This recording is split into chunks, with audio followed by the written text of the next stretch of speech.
guys, Dr. Andy here. Today I want to talk about the most common question that we get asked in the office, and that is, why do I have back pain? Now, the answer is far too common, or rather, there's way too many reasons to get into why your back can hurt, right? From disc problems to neurological issues. So there's way too many reasons to, in a short video like today, go over every single reason why you may have back pain. But I would like to cover the two most common that probably represent at least 95 to 98% of the reasons why someone may come in with back pain, okay? So back pain is a pretty broad actual topic or subject, because anyone that considers anything from the low back all the way up to the base of the neck, this whole region, a lot of people call that back pain, right? So me, a chiropractor, I'm gonna kind of actually start to pigeonhole it. Is it low back pain? Is it upper back pain? You know, is it coming from ribs? Is it muscle or joint?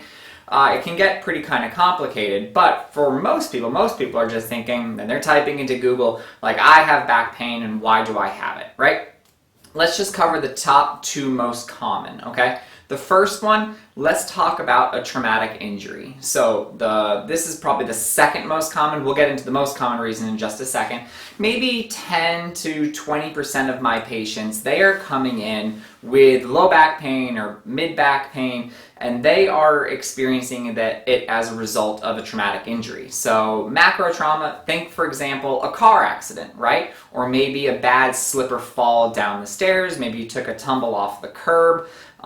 You have unfortunately gone through something, a physical trauma, okay? Most of the time it's like a slip or fall or a car accident in this office. When that happens, the actual impact, the actual trauma itself damages the tissue, okay? And so this tissue, what we're talking about, we are talking about the muscles in your back, we're talking about the ligaments, the tendons, maybe even the joints and the joint capsule themselves, okay?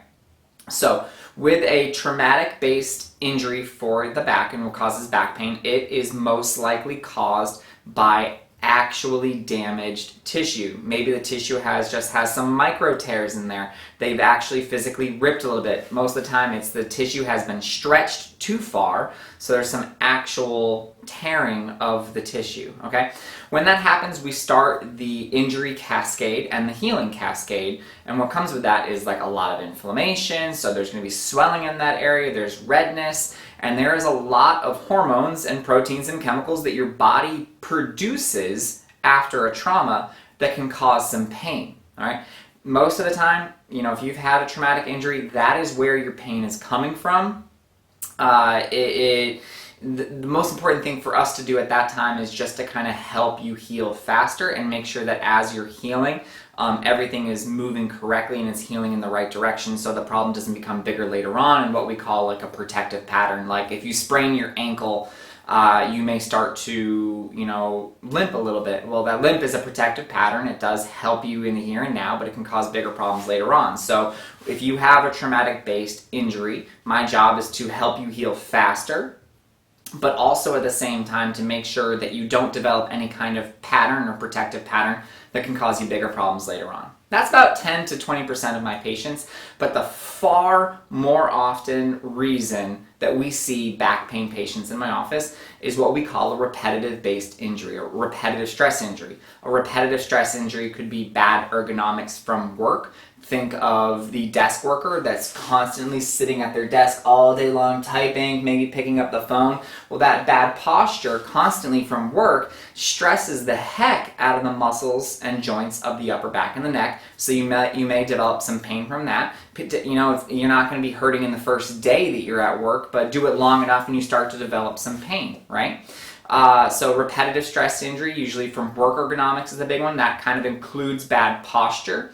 A lot of times maybe it's from a total lack of exercise. Maybe you have a sedentary lifestyle, like, at work and at home, you're not moving and using your body enough. That causes everything to get too tight and too stiff and cause some pain.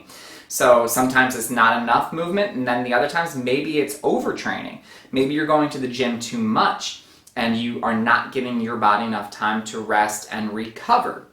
That causes the body to wear down and to develop some repetitive stress pain from that. or maybe you're working out the right amount, but maybe you have bad lifting habits. Maybe you're doing your squat wrong, maybe you're doing your hip hinge wrong, and that will over time stress the body little by little as a repetitive stress, and then become a bigger and badder issue essentially, all right? The way you sleep, the way you drive, the way you hold yourself, stress, these are all repetitive stress injuries that we see all day long in the office, okay?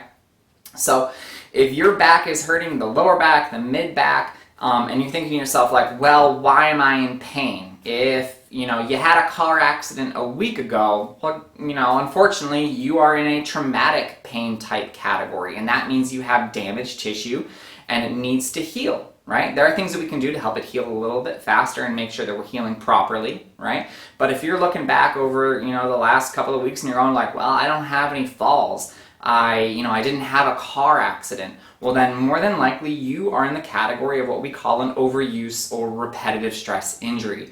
And the good news in this category is that you don't have any damaged tissue. Nothing is damaged.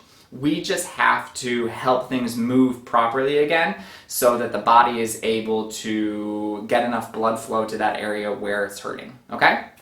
So hopefully that kind of sheds a little bit of light on the two most common reasons that we see our patients with back pain.